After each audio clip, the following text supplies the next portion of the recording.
اور وہ اپنے بندوں پر غالب ہے اور تم پر نگہبان مقرر کیے رکھتا ہے، یہاں تک کہ جب تم میں سے کسی کی موت آتی ہے تو ہمارے فرشتے اس کی روح قبض کر لیتے ہیں اور کسی طرح کی کوتاہی نہیں کرتے۔ پھر قیامت کے دن تمام لوگ اپنے مالک برحق اللہ تعالی کے پاس واپس بلائے جائیں گے۔ سن لو کہ حکم اسی کا ہے اور وہ نہایت جلد حساب لینے والا ہے۔ کہو بھلا تم کو جنگلوں اور دریاؤں کے اندھیروں سے کون نکال لاتا ہے جبکہ تم اسے عاجزی سے اور چپ کے پکارتے ہو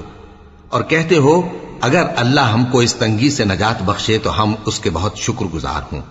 کہو کہ اللہ ہی تم کو اس تنگی سے اور ہر سختی سے نجات بخشتا ہے،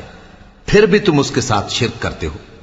کہہ دو کہ وہ اس پر بھی قدرت رکھتا ہے کہ تم پر اوپر کی طرف سے یا تمہارے پاؤں کے نیچے سے عذاب بھیجے یا تمہیں فرقہ فرقہ کر دے اور ایک کو دوسرے سے بھڑا کر آپس کی لڑائی کا مزہ چکھا دے۔ دیکھو ہم اپنی آیتوں کو کس کس طرح بیان کرتے ہیں تاکہ یہ لوگ سمجھیں، اور اس قرآن کو تمہاری قوم نے جھٹلایا حالانکہ یہ سراسر حق ہے۔ کہہ دو کہ میں تمہارا داروغہ نہیں ہوں، ہر خبر کے لیے ایک وقت مقرر ہے اور تم کو عنقریب معلوم ہو جائے گا۔ اور جب تم ایسے لوگوں کو دیکھو جو ہماری آیتوں کے بارے میں بےہودہ بکواس کر رہے ہوں تو ان سے الگ ہو جاؤ یہاں تک کہ وہ اور باتوں میں مصروف ہو جائیں، اور اگر یہ بات شیطان تمہیں بھلا دے تو یاد آنے پر ظالم لوگوں کے ساتھ نہ بیٹھے رہو، اور پرہیزگاروں پر ان لوگوں کے حساب کی کچھ بھی جواب دہی نہیں،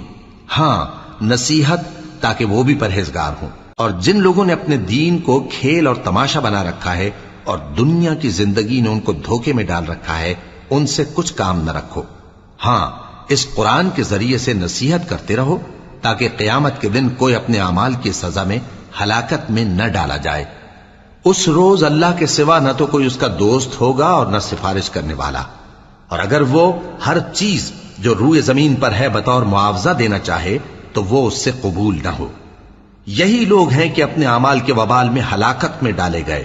سو ان کے لیے پینے کو کھولتا ہوا پانی اور دکھ دینے والا عذاب ہے، اس لیے کہ کفر کرتے تھے۔